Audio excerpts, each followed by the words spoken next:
When you're diagnosed with breast cancer, it's common to start looking for answers about your body, your recovery, and what may have contributed.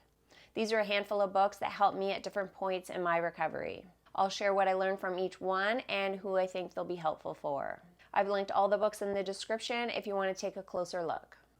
Radical Remission by Dr. Kelly Turner was one of the first cancer-related books I read after my diagnosis. Dr. Turner is a researcher in integrative oncology, and she studied over 1,000 cases of what she calls radical remission, meaning cancer recoveries were statistically unexpected. Much of the research focused on people with serious or terminal diagnoses. Some use conventional treatments, some combine this with integrative strategies, and some pursued some alternative approaches. But in all cases, they defied the odds.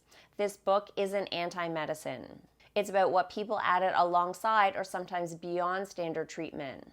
After analyzing these cases, she identified 9 common factors that showed up again and again. I'll list them because I think the specifics matter.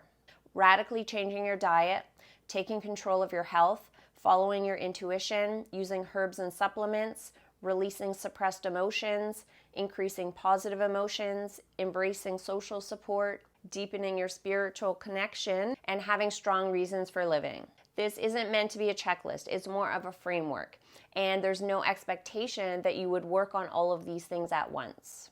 When I read this book, I took stock of what I already had dialed in, which for me was 6 of the 9, and then which other areas that needed more attention. For me, that included following my intuition, releasing suppressed emotions, and deepening my spiritual connection, although that last one was a little more subtle.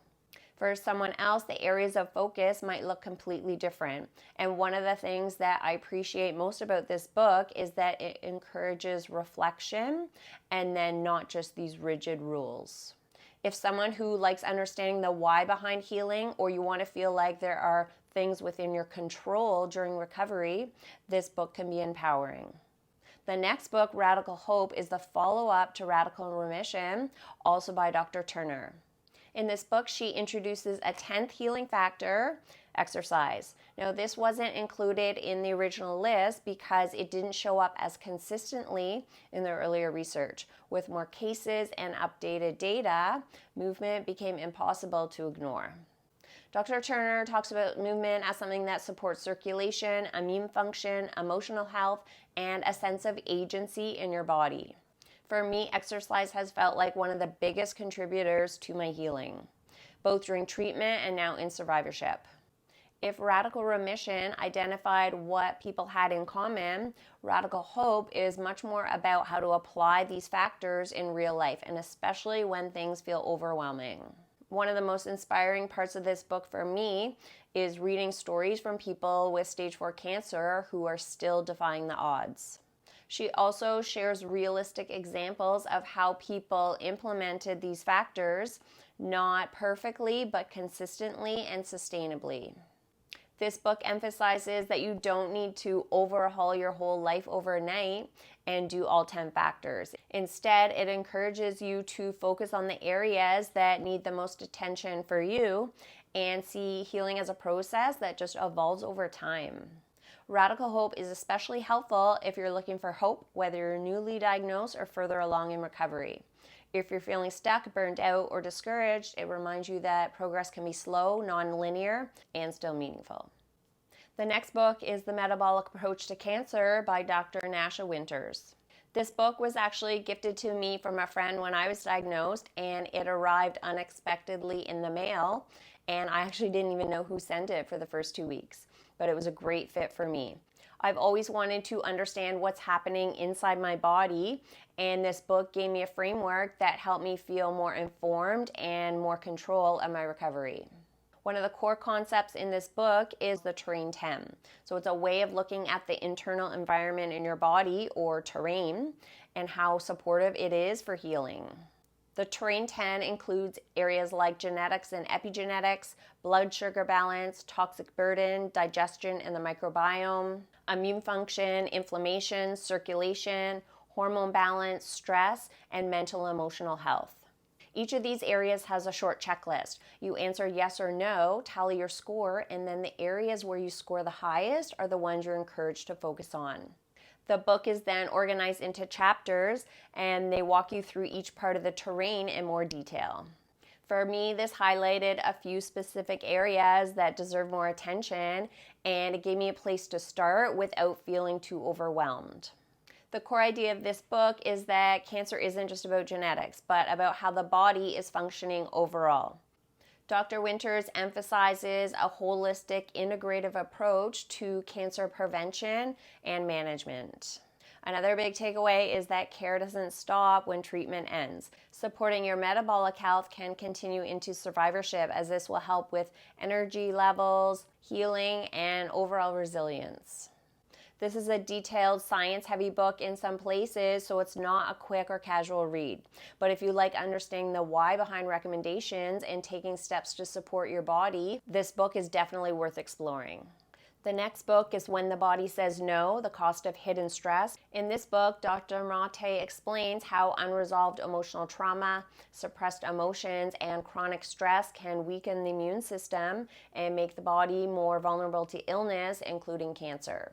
One of the things that stood out to me is how he described patterns he's observed in people with different types of illnesses. He talks about similarities in personality traits and coping styles, not as blame, but just as something to pay attention to. When it comes to breast cancer specifically, he notes a tendency to put others first and suppress emotions, and how that kind of chronic stress can really affect the body. I wouldn't describe myself as a classic people pleaser, but there were moments when I was reading through this book where I thought, is he talking about me? It made me really reflect on the ways we carry stress and how that impacts health. And because I've been so curious about this, I've asked every thriver whether they thought stress had played a role in their diagnosis, and every single person said yes. Now, this obviously isn't a controlled study, but it is interesting. From a proactive standpoint, this book emphasizes setting boundaries, processing emotions, and prioritizing self-care as a part of well-being. Sometimes that means learning to say no even when it feels uncomfortable, just to protect your health. If you're interested in understanding the emotional and stress-related factors that can influence healing, or just want a deeper perspective on the mind-body connection, this book is worth checking out. The last book is The Circadian Code by Dr. Sachin Panda. This book explains how aligning daily habits like eating, sleeping, and light exposure with your body's natural circadian rhythms can support overall health and also help prevent disease. For breast cancer survivors, this can be especially relevant because treatment often disrupts our sleep, appetite, hormones, and energy levels, and all of these are closely tied to our circadian rhythm. One of the core ideas of this book is that every organ has its own internal clock, and all of our cells are programmed to turn genes on and off at specific times of day and night.